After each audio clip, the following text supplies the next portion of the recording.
gestión de calidad y normalización técnica. Y pues la verdad, desde que he estado en el ámbito laboral, pues, ser egresado de la UTP siempre ha sido como un plus y me ha abierto muchas puertas a nivel profesional y también, pues, ¿por qué no decirlo a nivel personal, cierto? Bueno, por favor, voy a compartir mi pantalla. Entonces, por favor, agradezco si me confirman apenas la estén observando. Y pues en cualquier momento, pues si el que quiera levantar la mano puede indicármelo y pues trabajamos aquí las inquietudes que puedan tener. Ahí se está viendo mi pantalla. Sí se ve. Sí, señor. Bueno, entonces, como les decía, vamos a hablar esta noche un poco acerca de las herramientas de mejoramiento continuo, ¿sí? Vamos a, primero que todo, a conocer, pues, por qué esto es importante para las organizaciones hoy en día, ¿sí? A conocer un poco acerca de cuáles son los retos que enfrentan las empresas, cómo estos retos se alinean un poco con estas herramientas que vamos a ver esta noche. La idea es poderlo llevar a cabo a través de unos casos de estudio, ¿cierto? En la medida de lo posible, vamos a ir fase por fase hablando alrededor de estos casos de estudio y pues también dando unas pinceladas de otras herramientas más a nivel teórico, ¿cierto? La idea es poder compartir con ustedes varias herramientas que están a disposición en la metodología y pues obviamente espero, ¿cierto? Y tengo la expectativa de que esto pueda servir o ser de utilidad en algún momento de sus trabajos, de sus carreras, de sus vidas profesionales y pues esa es la idea, ¿cierto? Entonces vamos a hablar un poco acerca del tema. Digamos que hoy en día las organizaciones enfrentan múltiples retos, ¿sí? Hay múltiples retos y dentro de esos pues son debidos digamos, a que nos movemos siempre en un entorno complejo y competitivo, ¿cierto? Ese entorno complejo y competitivo hace que pues cada vez queramos optimizar un poco más nuestros procesos para obtener, digamos, de cierta forma, beneficios alrededor de las organizaciones. Entonces, uno de esos retos, pues yo resumí en este momento 4 que nos van a importar mucho en este aspecto y es el tema de ineficiencia en los procesos, ¿cierto? Digamos que tener procesos lentos, complicados, que generan retrasos, que, digamos, consumen demasiados recursos de una manera innecesaria, pues a la larga puede generar que yo tenga unos costos que quizá no debería tener, ¿cierto? El otro reto que tenemos es la variabilidad en los procesos. La variabilidad normalmente hace referencia pues a cómo las salidas, nuestros productos y nuestros servicios pues pueden empezar a generar digamos inconsistencia en sus características, ¿cierto? Entonces empiezo a tener, por ejemplo, productos con mediciones diferentes, tiempos de espera más prolongados que otros. Eso hace que se dificulte un poco la toma de decisiones y que también pues que se genere en cierto grado insatisfacción del cliente. La insatisfacción del cliente es el otro elemento que yo considero que es un reto importante para las empresas y es que cuando yo empiezo a tener una insatisfacción del cliente sostenida, entonces empiezo a poder generar una mala reputación y quizá en ese orden de ideas pues perder muchos clientes. Entonces la mezcla de estas cosas a la larga pues voy a tener unos costos elevados y voy a caigo en la posibilidad de empezar a perder ingresos. Entonces voy a tener altos costos, pocos ingresos y a la larga pues esto se va a desenfocar en problemas de rentabilidad para las organizaciones, ¿cierto? Entonces estos 4 retos, independientemente del sector o las empresas, o sea, no hay empresa pues que no tenga esto en su radar, ¿cierto? Entonces son 4 retos fundamentales. En ese orden de ideas, pues los sistemas de gestión, digamos que al volverse como una herramienta gerencial para el logro de los objetivos organizacionales, pues se vuelven un factor relevante a la hora de apoyar, ¿cierto?, a resolver ciertas problemáticas al interior de la empresa, ¿sí? Entonces, dentro de ese marco de gestión en el esquema de mejoramiento continuo, pues empezamos a trabajar o a ver la metodología también Lean Six Sigma, que también nos empieza a apoyar en este esquema a la hora de establecer la mejora, ¿sí? Entonces, la metodología Lean Six Sigma se apalanca en 3 pilares fundamentales. El primer pilar, pues, es el pilar de los clientes. Aquí, pues, nos vamos a preocupar por garantizar la satisfacción del cliente y por, de paso, maximizar un poco sus expectativas. Y esto se logra a través de elementos que agregan valor al cliente, ¿sí? Entonces, cuando yo identifico qué es lo que realmente agrega valor al cliente y qué es lo que no, entonces yo voy a poder empezar a, digamos, eliminar o reducir todo aquello que no le agrega valor y que puede maximizar o generar mayor satisfacción, ¿cierto? El otro componente o el otro pilar es la variación, ¿cierto? En la variación empezamos a hablar un poco de lo que hablamos anteriormente, de cuando empieza a haber inconsistencia en la calidad de los productos y servicios y empezamos a generar, digamos, herramientas que permitan disminuir esa variación. Entonces, digamos que ese es el otro pilar que nos ayuda acá en esta etapa y vamos a ver algunas herramientas que nos ayudan de pronto a medir y a identificar dónde está esa variación y empezar a controlarla, ¿cierto? Y el último pilar es la metodología, ¿cierto? Entonces acá nos preocupamos por tener un esquema estructurado, sistemático y sobre todo pues que se base en datos, en hechos y que yo pueda a través de esto empezar a identificar, analizar y eliminar causas y problemas de una manera organizada, ¿cierto? Y de una manera óptima, ¿sí? Entonces estos son los tres pilares que digamos, en los que nos vamos a apoyar el día de hoy a través de las herramientas, ¿cierto? Contarles pues que hay 5 fases, ¿cierto? Que es la fase de definir, medir, analizar y mejorar y controlar. Y vamos a ir desplegándonos a lo largo de estas fases y vamos a ir conversando un poquito acerca de cuáles son sus objetivos que se hace acá. Digamos que cada una de estas fases tiene una cajita de herramientas. Entonces yo, en función de la problemática a la que me esté enfrentando, pues yo voy a poder utilizar una u otra, ¿cierto? Algunas herramientas incluso sirven en una fase o en otra, es dependiendo de la intuición y de cómo se empieza a analizar la problemática a lo largo de cada uno de los proyectos. Entonces, vamos a ir desplegándonos en cada una de estas etapas. La primera de ellas, bueno, es la etapa de definir, pero bueno, antes de eso vamos a hablar un poco de los casos de estudio, ¿cierto?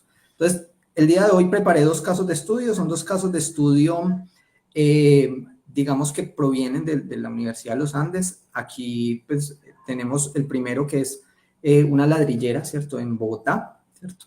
Es una ladrillera que lleva más de 70 años en el mercado, tiene un amplio reconocimiento en el sector de la construcción bogotano. Y la problemática a la que se enfrentan aquí es que durante el 2015 esta empresa perdió aproximadamente 395 millones de pesos por conceptos de ruptura del producto terminado cuando entregaba a los clientes. Entonces aquí tenía un problema específicamente en el transporte, ¿cierto? Por el otro lado, en el caso de estudio número 2, es una empresa que se llama Colchones Sprint SAS, ¿cierto? Es una empresa colombiana fundada en 1952 que se dedica a la fabricación, distribución y venta de colchones de cama, almohadas y ropa. Acá ellos, digamos, plantean la problemática ya más un tema de cómo recuperamos nuestra posición en el mercado. Habían sido líderes del mercado por mucho tiempo y empezaron a perder posicionamiento. Y pues están buscando estrategias y una de las estrategias que encontraron fue a través de, digamos, Six Sigma poder optimizar un poco más sus procesos y volverse un poco más competitivos. Entonces vamos a desplegar estos 2 casos. La primera etapa, digamos que yo mencionaba aquí, era pues la etapa de definir. Aquí es donde nos vamos a preocupar por definir muy bien la problemática. Cuando tenemos una problemática muy bien estructurada, muy bien definida, pues en coherencia vamos a empezar a encontrar, digamos, soluciones o planes de mejoramiento efectivos, ¿cierto? Entonces aquí nos vamos a preocupar mucho porque la problemática esté muy bien estructurada, que definamos los alcances, que sepamos cuáles son los objetivos, vamos a asegurar que los esfuerzos estén alineados sobre todo a las necesidades del cliente y a las metas de la organización, ¿sí?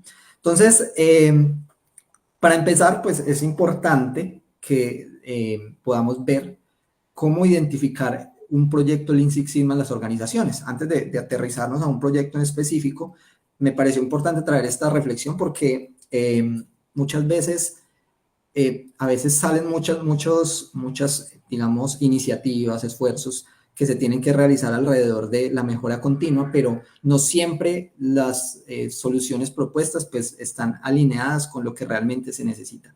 Entonces, estos son como 7 consejos que se pueden tener en cuenta. Para empezar, pues debemos empezar con problemáticas de importancia, ¿cierto? Entonces, uno normalmente empieza a darse cuenta que existen una serie de problemáticas que se perciben en las organizaciones. Entonces yo me doy dando cuenta de que, ojo, estoy teniendo entregas tardías, estoy teniendo un mal servicio, aquí hay unos cuellos de botella para la atención a los clientes, tasas de desperdicio. Entonces son cosas que se perciben y que se pueden ir viendo en las organizaciones.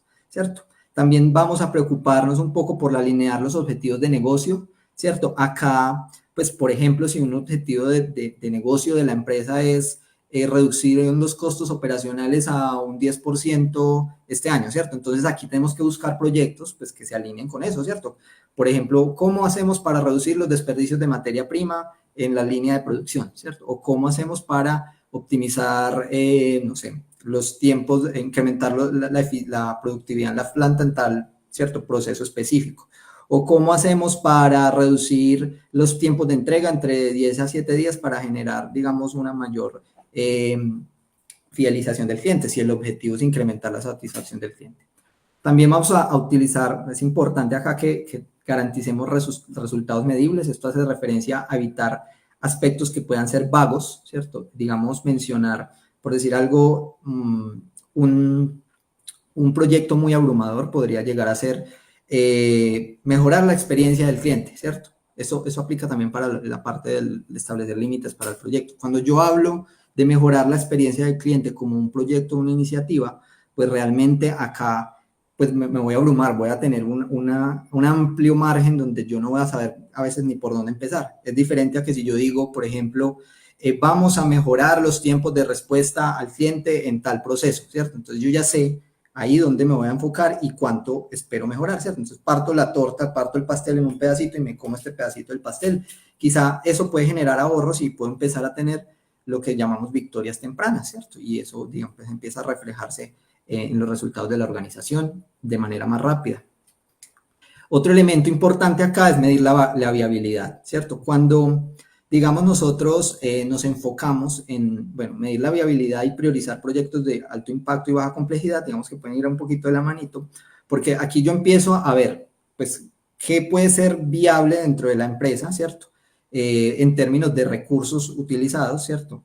Muchas veces hay soluciones que se pueden conocer, ¿cierto? De primera mano, pero no siempre se logra, digamos, contar con los recursos, porque siempre en las organizaciones hay recursos que son finitos, ¿sí?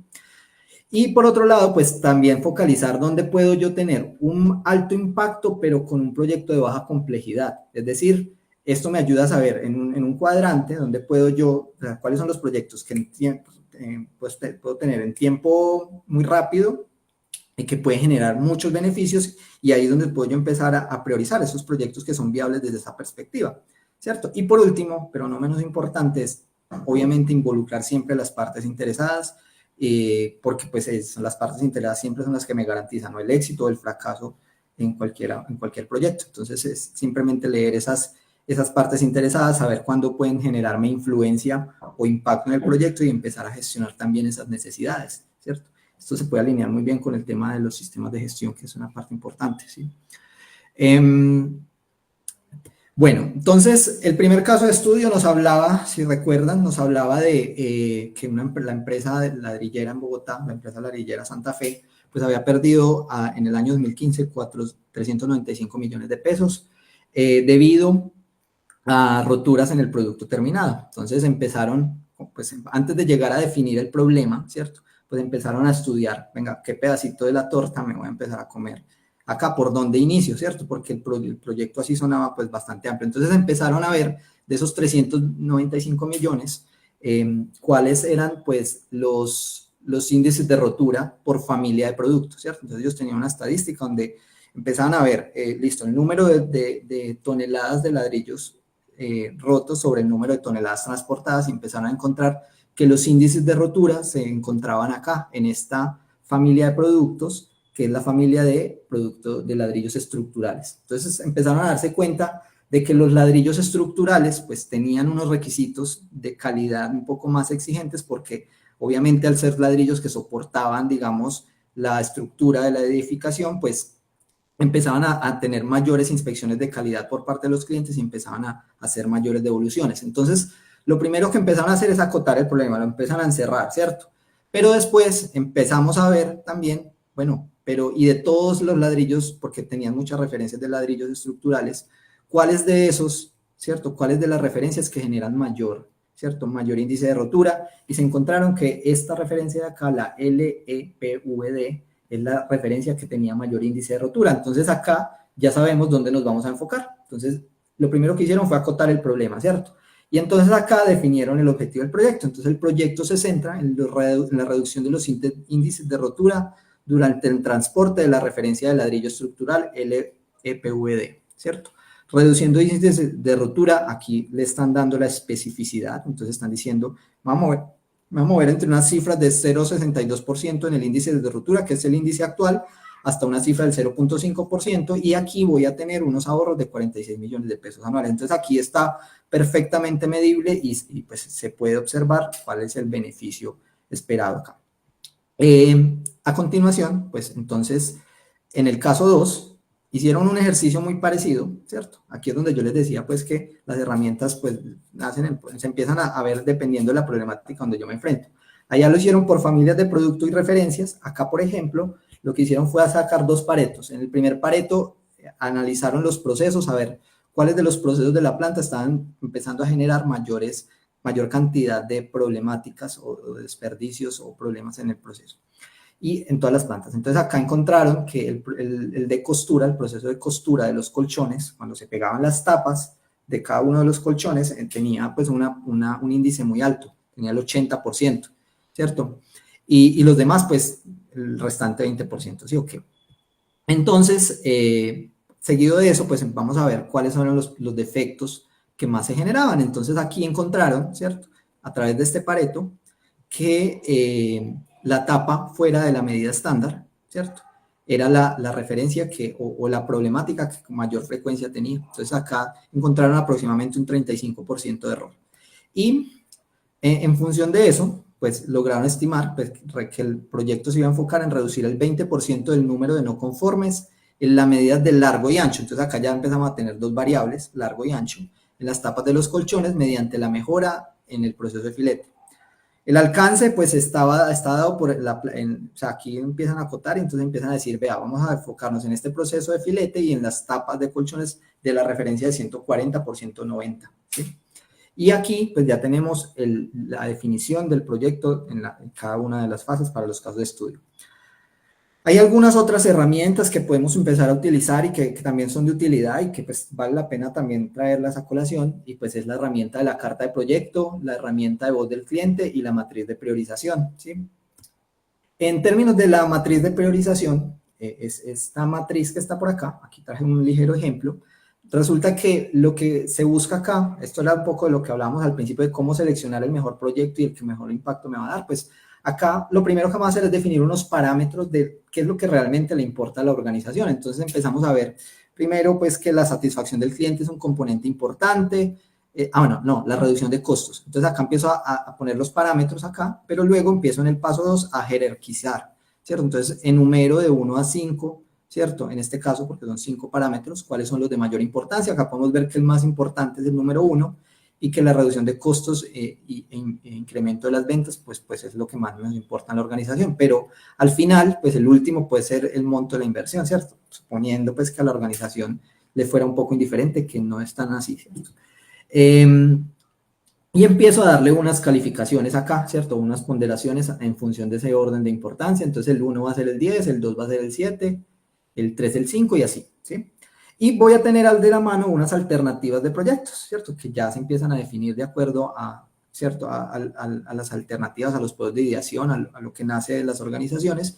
Y vamos a seleccionar en una suma producto de la calificación, o esta calificación que le damos a los proyectos, digamos, nace también de unos criterios. Yo tengo que saber cómo impacta un proyecto, ¿cierto? En satisfacción del cliente. Entonces, empiezo a darle parámetros para poder calificar. Si la satisfacción del cliente puede impactarse en un tanto por ciento, entonces le va a poner un 5, pero si muy poco, entonces le va a poner un 1. Y vamos a calificar en suma producto, aquí, ¿cierto? De la puntuación de los parámetros con las calificaciones, cuáles son los proyectos que más importancia van a tener, y acá es una forma de empezar a priorizar proyectos de una organización, ¿cierto? Otra herramienta importante que se puede tener es la carta del proyecto. En la carta del proyecto, pues es un documento que permite resumir cuál es el título del proyecto, en qué proceso me va a enfocar, describir la problemática, el objetivo, el alcance, los beneficios y los riesgos y las partes interesadas. Aquí conforma el proyecto. A mí esta herramienta me parece de las más sencillas, pero de las más útiles porque te ayuda a a condensar la información del proyecto, las partes más importantes del proyecto en un documento muy pequeño, que suele suceder pues que a veces los proyectos se vuelven algo engorrosos y difíciles de formular y entonces, pero esta parte me gusta por lo práctica que suele ser, ¿cierto? Bueno, y vamos a hablar un poquito acá de la voz del cliente. La voz del cliente es otra herramienta importante. ¿Por qué es importante? Porque me ayuda a traducir un poco a veces lo que me dice el cliente y cómo hago que esas características del cliente que suelen ser ambiguas o poco específicas se pueden convertir en características medibles y específicas que me ayudan a mí a controlarle, digamos, o a traer a la organización lo que realmente mi cliente, a traducirle a la organización lo que realmente el cliente está esperando decir, ¿cierto? O lo que está queriendo decir, perdón. Entonces, aquí es donde nacen estos árboles que se llaman árboles de CTQ. Entonces, normalmente, por ejemplo, en un restaurante, entonces un cliente me puede decir, quiero un buen servicio, pero quiero un buen servicio para nosotros es muy difícil de traducir en nuestros procesos, ¿cierto? Entonces, yo necesito ver un buen servicio para el cliente, ¿qué significa, cierto? Entonces, un buen servicio para el cliente significa, por ejemplo, un tiempo de espera oportuno, ¿cierto? De servido a la mesa, ¿sí? Y entonces ya voy a sacar un CTQ, que es una característica crítica de calidad. Voy a sacar un CTQ que diga, bueno, entonces si yo quiero medir el tiempo oportuno, pues voy a establecer un parámetro, por ejemplo, que el tiempo de espera mínimo debe ser menor o igual a 20 minutos, ¿sí? Si yo quiero hablar, por ejemplo, de temperaturas, entonces en el restaurante a mí me interesa que la temperatura del café y el sabor del café, pues tengan unas características medibles que tienen que ser mayor o igual a 60 grados Celsius y con una prueba sensorial de café según los estándares, ¿cierto? O quiero un ambiente tranquilo, pues el cliente quizá en esa característica de buen servicio, pues quizá quiera decir que espera por lo menos que unos decibeles sean menores o iguales a 60 decibeles, ¿sí? Entonces, estos árboles también me ayudan a traducir eso, esa información del cliente. Obviamente se basa en datos, ¿cierto? Que yo voy a empezar a recopilar a través de encuestas o de medir un poco la percepción del cliente y qué es lo que espera para poder, digamos, poderlo traducir en el CTQ, pero me ayuda a mí a establecer cómo traigo al proceso lo que el cliente quiere o espera, ¿sí? Entonces, esta es otra herramienta importante, ¿sí? Entonces, en resumidas cuentas, acá nos trajimos unas cuantas herramientas de la fase de definir. Aquí vamos a establecer la problemática, definir el problema, a basarme en diferentes herramientas según lo que quiera hacer en el proyecto para poder, digamos, establecer qué lograr y para dónde va, digamos, el proyecto de mejora continua, ¿cierto? Vámonos a la segunda fase. La segunda fase es la etapa de medir. En la etapa de medir es donde recopilamos los datos, ¿cierto?, relevantes del proceso que nos van a ayudar a comprender mejor el desempeño y a medir un poco esa variabilidad que hablábamos al principio, ¿cierto? Entonces aquí es donde vamos a cuantificar el problema y a establecer cuál es la línea base para el futuro. Aquí vamos a utilizar varias herramientas estadísticas, ¿cierto?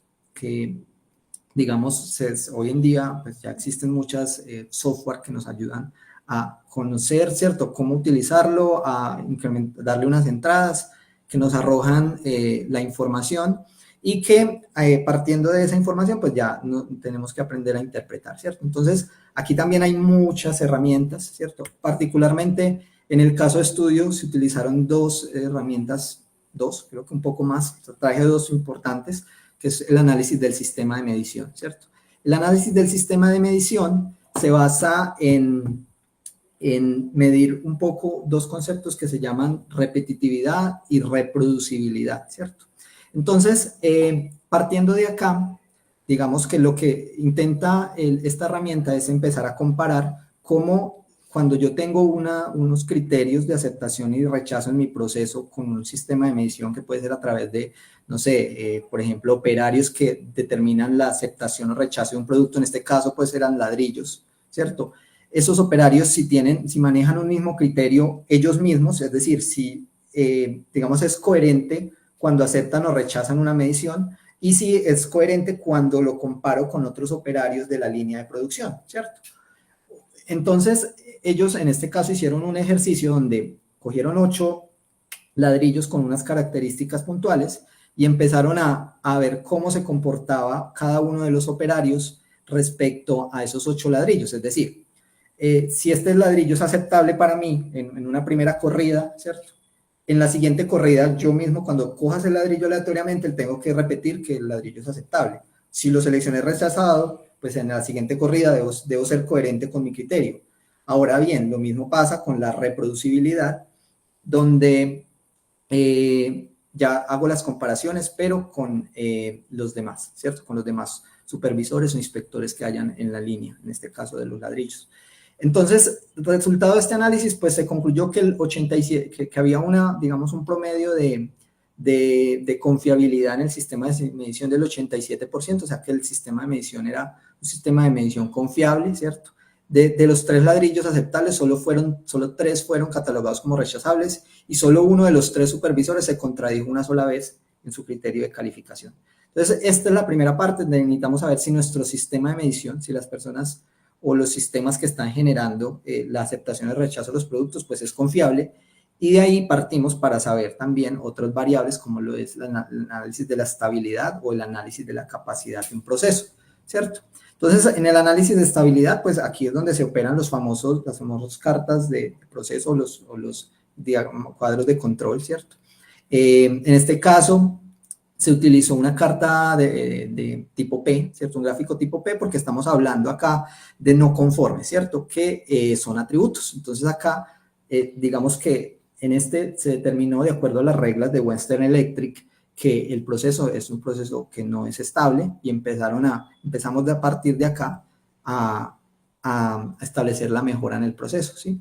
En el caso de estudio número 2, pues se utilizó el análisis de capacidad del proceso. El análisis de capacidad, que lo tengo por acá, es, digamos, una herramienta, ¿cierto? Estadística que me permite saber si el proceso se está comportando de acuerdo a un nivel esperado con las especificaciones.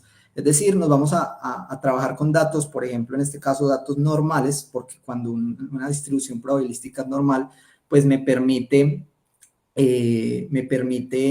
predecir su comportamiento en el futuro, ¿cierto? Entonces, esta distribución probabilística, que es una distribución normal, pues tiene un comportamiento del proceso. Entonces, yo voy a comparar cuál es el comportamiento del proceso versus los límites de especificación superior o inferior, que normalmente esos límites de especificación me los brinda el cliente. Como pueden ver, lo que quedan las colas son todos los datos que empiezan a quedar del proceso fuera de las especificaciones del producto. Entonces, acá está lo que el cliente quiere y acá están los defectos, ¿sí? Entonces, lo que esperamos acá es que nuestro proceso sea un proceso más o menos, como lo que se muestra a la derecha, es decir, que el proceso, todo el proceso se comporte dentro de los límites de especificación. Aquí vamos a analizar 2 índices importantes, que es el CP y el CPK, bueno, también entra el PP y el PPK, que son, digamos, índices que me ayudan a saber si mi proceso es capaz o no, ¿cierto? Entonces, en el caso de estudio número 2, pues encontramos que, bueno, me voy a ir por acá. El índice el CP y el CPK, pues el CP mide la capacidad del proceso sin considerar la media, ¿cierto? De la distribución. Entonces, acá, digamos que no me importa tanto si el proceso se encuentra centrado. Por eso, digamos que se suele utilizar con mayor frecuencia el CPK, ¿cierto? El CPK me permite saber si mi proceso está, digamos, es capaz, pero es capaz considerando la media del proceso. Entonces, cuando comparamos el CPK ideal pues, es un CPK alrededor de 1.3 o mayor, ¿sí? Entonces, entre más me aleje para abajo, pues el proceso va a ser un proceso que no es capaz. Entonces, en este caso, si nos vamos acá a estos índices que me daban, pues acá el CPK es un CPK de 0.31, es un CPK que está muy lejos de lo ideal. Y si lo vemos gráficamente, pues miren, acá vemos el límite de especificación bajo y el límite alto de especificación, ¿cierto? Que en este caso creo que era, no me acuerdo las medidas, voy a volver a mirar por acá, si no está muy lejos, 140 por 190, ¿cierto? Entonces yo me tenía que comportar en el ancho y en el largo con esos índices de capacidad. Y acá, pues tenemos que el proceso es un proceso que no es capaz. Vemos cómo se distribuyen los datos por fuera de estos límites. Hay muchos datos según el histograma, ¿cierto? Y por fuera de las especificaciones, y de aquí se logra ver cómo se espera, pues, que se comporte la mejora, ¿sí? Luego de ver esto, bueno, ya vimos acá un poco de capacidad de proceso. Vamos a hablar un poquito de esta herramienta del medir, que son los muestreos. Los muestreos, pues, son otra herramienta que nos permite digamos, trabajar con poblaciones, ¿cierto? De una forma, inferir sobre la población a un bajo costo, ¿cierto? Porque puedo tomar con base a los muestreos decisiones sin tener que analizar toda la población, porque analizar toda la población para las empresas pues suele ser costoso, ¿cierto? Entonces acá, digamos, hay unos elementos importantes a tener en cuenta y es tener claro el tipo de dato que quiero analizar, ¿cierto? Entonces tengo que saber primero si mis datos, los datos que estoy analizando son datos continuos o si son datos discretos. Recordemos que los discretos son los datos que son solamente números contables, o sea, son contables, números enteros, o continuos ya son datos que se pueden, digamos, porcionar, digámoslo así, con variables un poquito más específicas donde yo puedo tener decimales, por ejemplo. Garantizar un muestreo representativo, es decir, que cuando yo tome la muestra se tome en condiciones normales, en condiciones habituales, para evitar esas particularidades que suelen ocurrir también en los procesos y pues que no vaya a haber de pronto ruido en los datos que empiezo a recolectar, ¿cierto?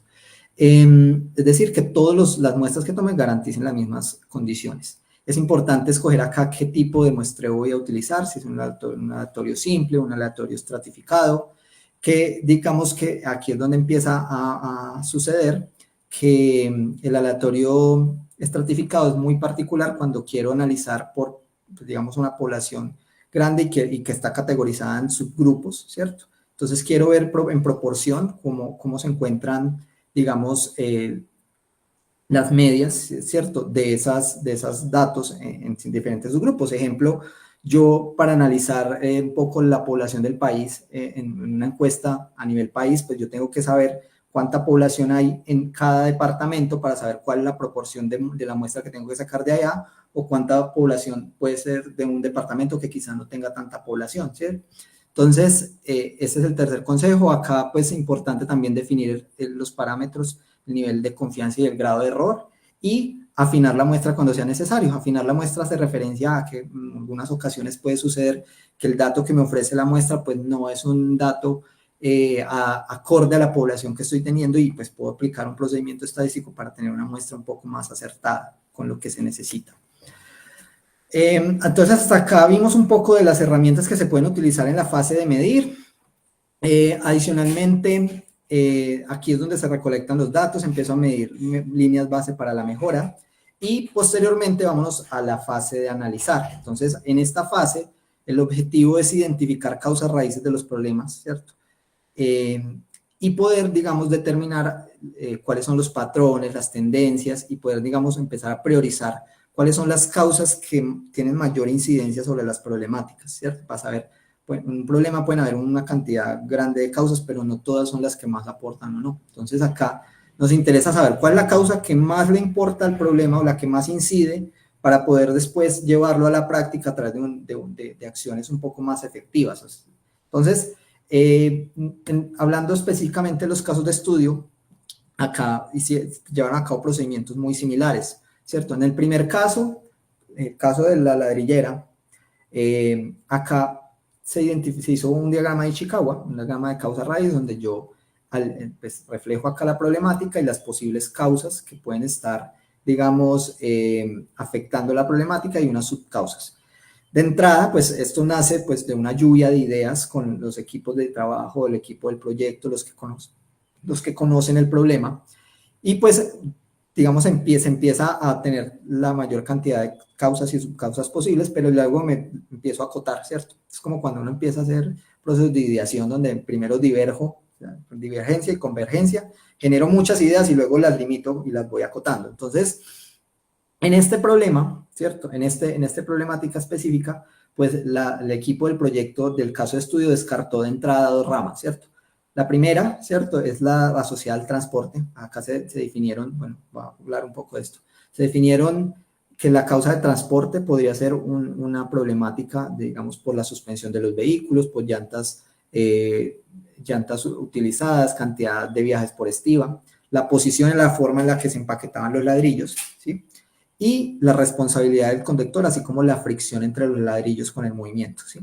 Entonces, dentro de las causas, ¿cierto? Tenemos que primero descartaron esta por viabilidad, es decir, esto implicaba cambiar, digamos, una inversión costosa al cambiar ciertas cosas, flotas de los vehículos y demás, ¿sí? Entonces dijeron, no, por este lado no nos podemos ir porque, digamos, va a ser muy costoso trabajar por ese lado. Pero, y descartaron esta responsabilidad del conductor por políticas que ya tenían implementadas precisamente para evitar que por mala conducción se generara afectación sobre la mercancía transportada. Entonces ya mantenían esto muy controlado. Entonces aquí ya empiezo yo a acotar cuáles son las posibles causas por donde puedo ir. Entonces acá ya sabían que iban a evaluar estas causas asociadas a la posición de los ladrillos y también asociadas a la fricción. Entonces acá ya empezamos a hablar de las subcausas donde está el tema de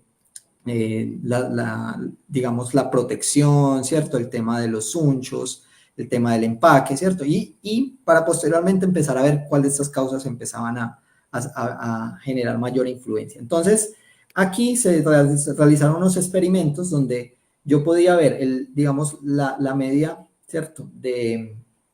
La media de las variables que estamos teniendo en un inicio, en este caso, pues los índices de rotura, ¿cierto? Los porcentajes, y antes y después, ¿cierto? Entonces acá podemos ver cómo la posición de los ladrillos, ¿cierto? Tiene una inclinación, o sea, todos tienen pendiente negativa, quiere decir que acá, cuando hacen un experimento, digamos, trabajando la posición de los ladrillos, los sunchos y la posición de los cartones, ¿cierto? Que tiene que ver con el empaque, pues tiene una pendiente negativa, quiere decir que realmente bajó los índices de defectuosos acá, ¿cierto?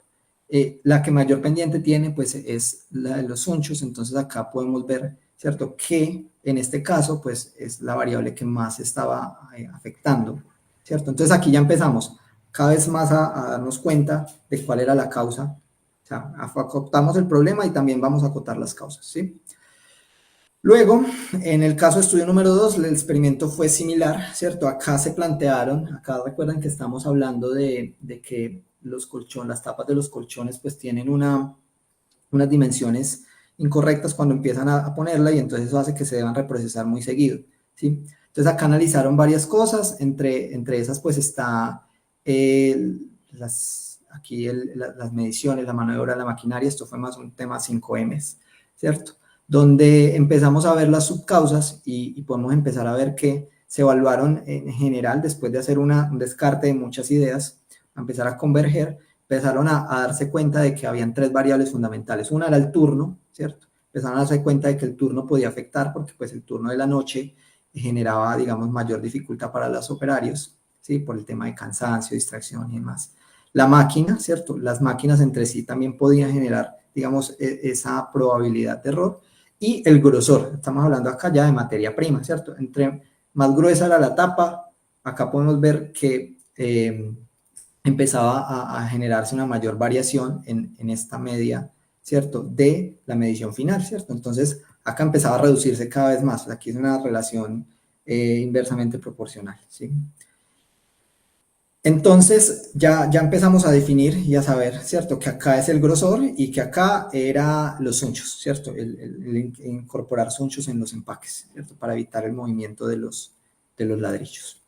Bueno, otra herramienta que se puede utilizar en la fase de analizar son las pruebas de hipótesis. Las hipótesis suelen ser afirmaciones o creencias que se tienen sobre una población basadas en datos, en experiencia, ¿cierto? Y sobre las cuales, a través de estas pruebas, voy a poder inferir sobre la muestra, ¿cierto? Entonces puedo sacar una muestra y tomar una estimación, una inferencia sobre la población en general, ¿cierto? ¿Cómo nos puede ayudar en el Six Sigma? Pues nos puede ayudar primero a validar mejoras, ¿cierto? Las mejoras, digamos, a través de la definición de hipótesis, yo puedo establecer si una mejora, si hubo un cambio en un proceso después de implementar esa mejora. También voy a poder comparar procesos. Imaginemos que necesitamos contratar dos proveedores que tienen, digamos, procesos diferentes y quiero saber cuál de los dos procesos es mejor, pero también puedo comparar resultados a través de estas pruebas. Puedo identificar factores claves para saber cuáles variables impactan más sobre el rendimiento de un proceso, que es el caso de acá, de verlo en la fase de analizar, ¿cierto? Acá, pues, importante, ¿cierto? Tener en cuenta, pues, que es una hipótesis nula, ¿cierto? La hipótesis nula es la que se formula, es la que queremos probar, ¿cierto? Entonces, aquí es donde decimos, listo, no hubo cambios en el proceso, no existe ninguna relación entre las variables. Y la hipótesis alterna siempre es la variable o la hipótesis inversa a lo que quiero probar en la hipótesis nula. Entonces acá si hubo un cambio, si pasó algo, si la mejora sí es significativa y demás. Y después de aplicar un proceso estadístico, pues yo me voy a dar cuenta si apruebo o rechazo la hipótesis nula y también poder tomar decisiones. Acá normalmente se tiene que definir pues eso, que es la hipótesis nula, que quiero probar, cuál es el nivel de confianza donde quiero operar, ¿cierto? Normalmente es el 95% de nivel de confianza. Se selecciona y se ejecuta la prueba de hipótesis de acuerdo a los datos que tengo, ¿cierto? Y el número de variables, y después saco conclusiones, ¿cierto? Entonces, básicamente, esto es lo que se resume en las pruebas de hipótesis, un tema amplio que vale la pena indagar y vale la pena profundizar. ¿Sí? Entonces, acá lo que vimos en la fase de analizar fue ver las posibles causas que me pueden resultar y empezar a acotar esas causas para viendo cuáles son las causas que más inciden en la problemática que se está evaluando. Ahora bien, vamos a hablar un poco de la fase de mejorar. Entonces ya definí anteriormente cuál es la causa que quiero atacar. Ahora vamos a hablar de la fase de mejorar, ¿cierto? En la fase de mejorar, pues ya implementamos soluciones que atiendan a la causa raíz del problema identificado anteriormente. Entonces se debe probar, usualmente se debe probar soluciones a una pequeña escala para saber si estas soluciones pues realmente empiezan a generar los beneficios. Entonces acá vamos a ver, por ejemplo, casos de pruebas piloto, ¿cierto? Y pues traje una herramienta adicional que también nos puede funcionar en la etapa de mejorar. Obviamente aquí hay muchas herramientas a la mano que dependerá mucho del desperdicio que estemos tratando, ¿cierto? Desperdicio de pronto, para que no esté en contexto, es hacer referencia a los desperdicios de Lean Manufacturing, ¿cierto? De sobreproducción, reprocesos, ¿cierto? Demoras, transportes, etc. Entonces, en la prueba en la prueba piloto del caso de estudio número 1, pues empezaron a generar tres alternativas para el caso de, para los empaques, ¿sí? Se diseñaron 3 prototipos y empezamos a ver cuál era el costo-beneficio a través de las mejoras implementadas. Obviamente se tenían que ver pues, datos de cuáles eran las que más iban a impactar. Entonces, por ejemplo, el original generaba aproximadamente 0.79 en el índice de rotura. Pues obviamente acá no vamos a medir costos porque es las condiciones actuales. Pero empezaron a ver, listo, la alternativa 1 me genera un 0.39, disminuyó mucho, al igual que el 0.21. Bueno, disminuyó mucho, pero me cuesta también demasiado por estiva, ¿cierto? Entonces acá, pues no había tanto costo-beneficio, al igual que en la alternativa 2. En la alternativa 3, pues ya vamos a ver que el costo-beneficio, pues sí es más amplio. Entonces aquí ya empiezo a ver cuál es, de acuerdo con los datos, ¿cierto? ¿Cuál es la solución más eficiente? Entonces, acotamos el problema al inicio, luego acotamos las causas, pero también vamos a acotar las alternativas de solución, cada vez buscando la mayor efectividad. Entonces ahí vamos viendo cómo fluye el tema. En el caso de estudio número 2 hicieron un procedimiento muy parecido, donde tenían 4 alternativas de solución. En la primera pues era comprar una nueva máquina de corte láser incluso, pero pues eso suele ser muy costoso. Entonces acá lo relacionaron en una matriz de impacto versus esfuerzo, donde, claro, comprar una máquina puede resultar a veces demasiado costoso y quizá la problemática ni siquiera se acerca a la inversión que necesito. Entonces, por eso esta se descartó, ¿cierto?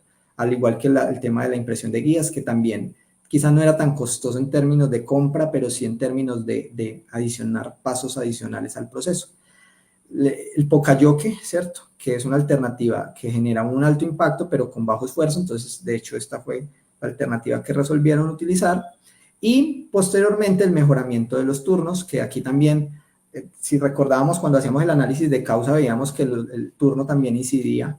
Entonces, pero realmente a veces también en lo que consideraba el equipo acá en esta parte era ver cómo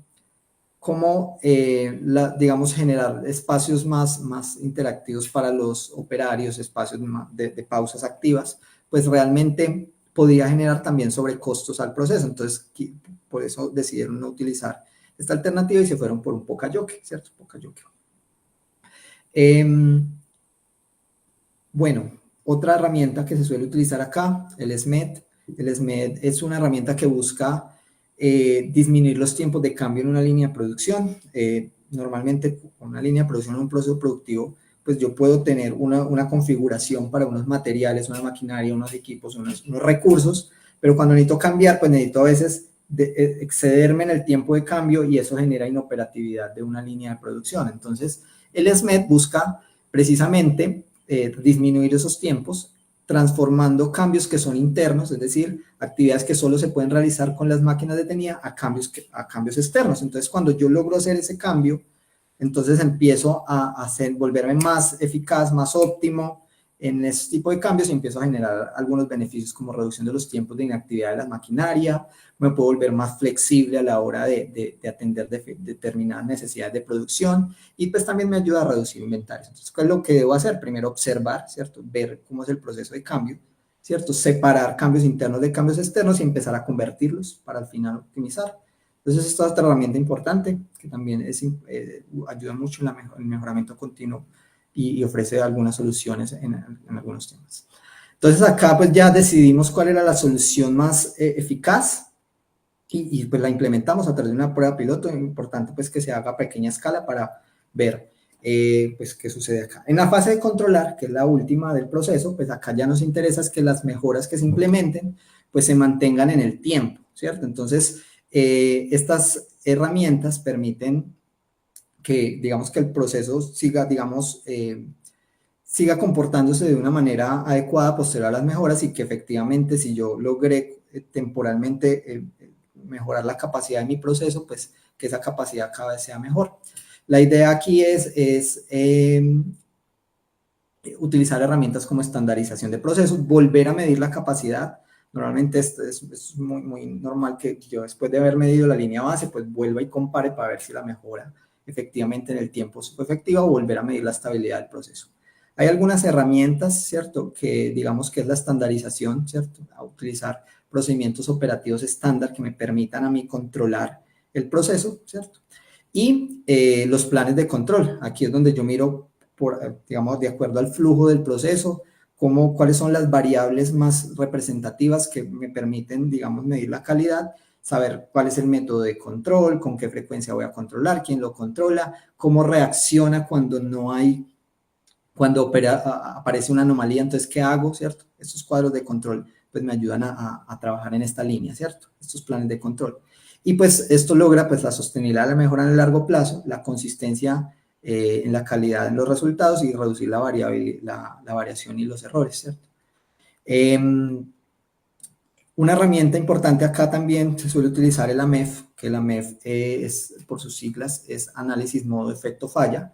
Es una metodología que es proactiva, que ayuda a identificar y evaluar posibles modos de falla en un proceso de producción, ¿cierto? Y busca prevenir y reducir riesgos. Entonces, eso se asemeja mucho al tema de gestión de riesgos, porque acá, como lo pueden ver, los modos de falla se evalúan por severidad, ocurrencia y detección, ¿cierto? Entonces, yo empiezo a ver en el proceso productivo que puede salir mal y entonces empiezo a determinar si eso sale mal, bueno, cuál es la severidad. Si llego al cliente y le genero un problema de seguridad, pues es demasiado grave, ¿cierto?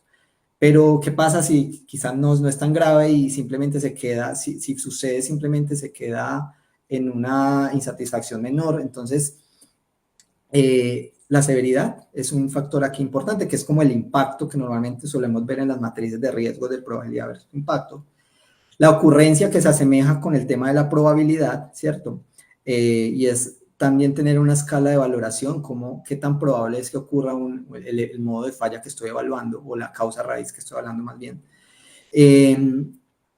Y por último se le agrega un componente que es el de detección, qué tan fácil es detectar el problema o no, ¿cierto? Si es muy, muy fácil detectar, quizá entonces la detección se califica, ¿cierto? Bajo, pero si es difícil detectar, pues aquí sí va a pesar mucho sobre este índice que se llama nivel prioritario de riesgo. Entonces este me va a decir en el proceso cuál es el nivel de riesgo de lo que puede salir mal, ¿cierto? En función del efecto, el modo de falla y la causa raíz del problema.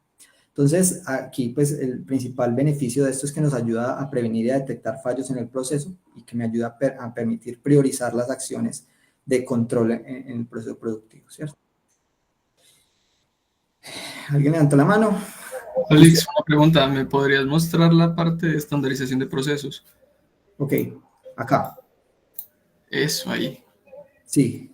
Es que pasó muy ligero, pues yo.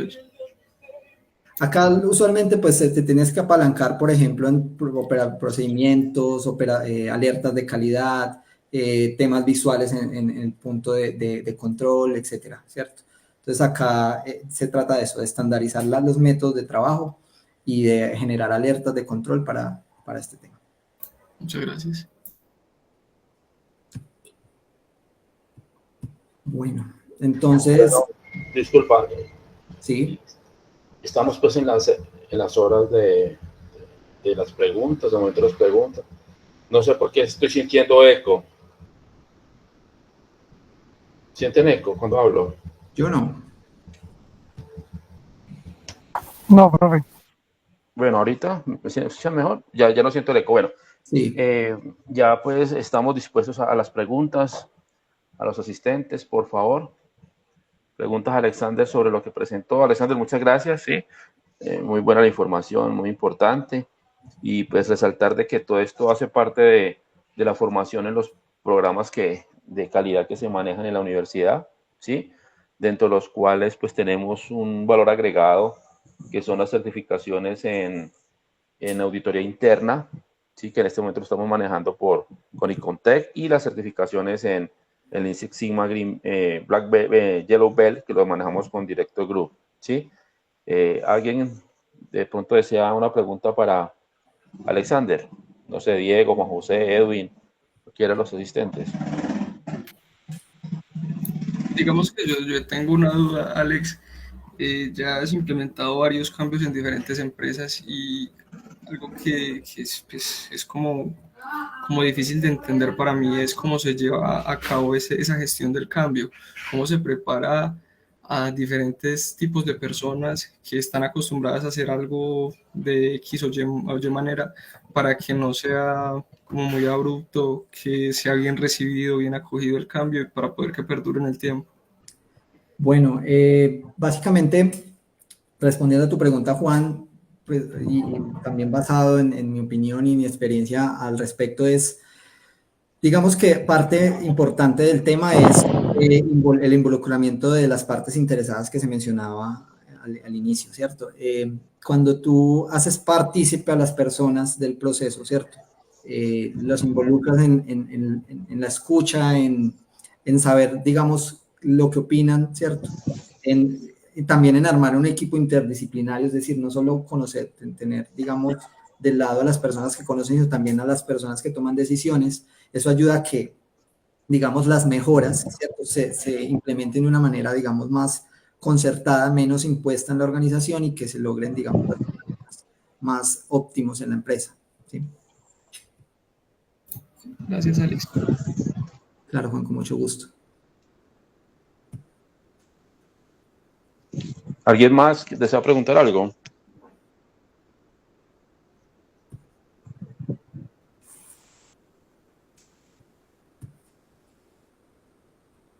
Listo, muchachos, miren.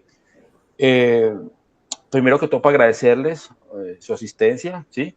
Agradecerle a Alexander, agradecerle a Lina por su asistencia, su ayuda, y a todos los asistentes pues por sacar el tiempo y escuchar esta importante información, ¿sí? Y los quiero invitar a al próximo webinar que está programado para el jueves 24 de abril a las 7 de la noche, y veremos un tema que se llama gestión del riesgo emergente, algo que tiene que ver con seguridad y seguridad en el trabajo, y va a ser dictado por un especialista y un experto en el tema, ¿sí? Y también invitarlos a este taller que estamos promocionando, implementación de la enmienda climática, la norma ISO, ¿sí? Que tendrá una intensidad horaria de 8 horas, jueves 12 y 19 de junio, de 6 a 10 de la tarde, con unos costos de 630.000 por persona pronto pago en este momento, y que va hasta el 22 de mayo, y posteriormente después del 22 de mayo 700.000 pesos por persona. Las personas interesadas, ahí tienen el código para escanear para llegar a la plataforma de pago de la universidad. Alexander, de nuevo, pues te agradezco muchísimo por tu información, tu valiosa información, ¿sí? Y a todos los asistentes, pues infinitamente agradecido por su tiempo, su espacio, y nos vemos, Dios mediante, en una nueva oportunidad. Gracias, Muchas gracias a a Lina, todos. reitero los agradecimientos a Lina por su valioso apoyo y asistencia. Dime, Bueno, Alex. no, que también muchas gracias a todos por la escucha, por participar, Gracias a ti por permitirme esta oportunidad y pues espero que, digamos, el webinar haya sido de utilidad, ¿cierto? Muchísimas gracias, Alexander, ingeniero. Muy bueno e interesante el tema para poner en práctica, de verdad. Muy amables.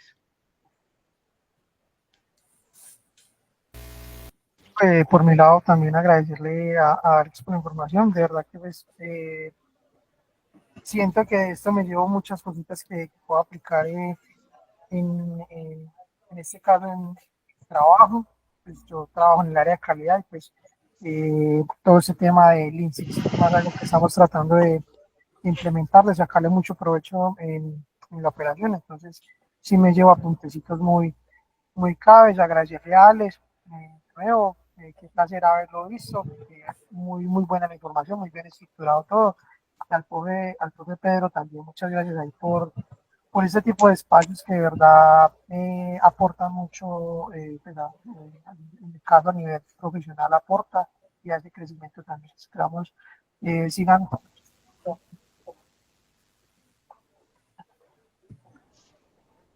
Gracias, ese. ¿Listo? Entonces, pues no es más. Feliz noche para todos. Y de parte de la Universidad Tecnológica de Pereira, muchas gracias por su tiempo y su atención. Muchas gracias, hasta luego. Muchas gracias, feliz Hasta noche. luego. Feliz noche, Alex. Hasta Hasta luego, profe. luego. Muchas Hasta gracias. luego. Buenas Hasta noches luego. para todos. Hasta luego. Muchas gracias.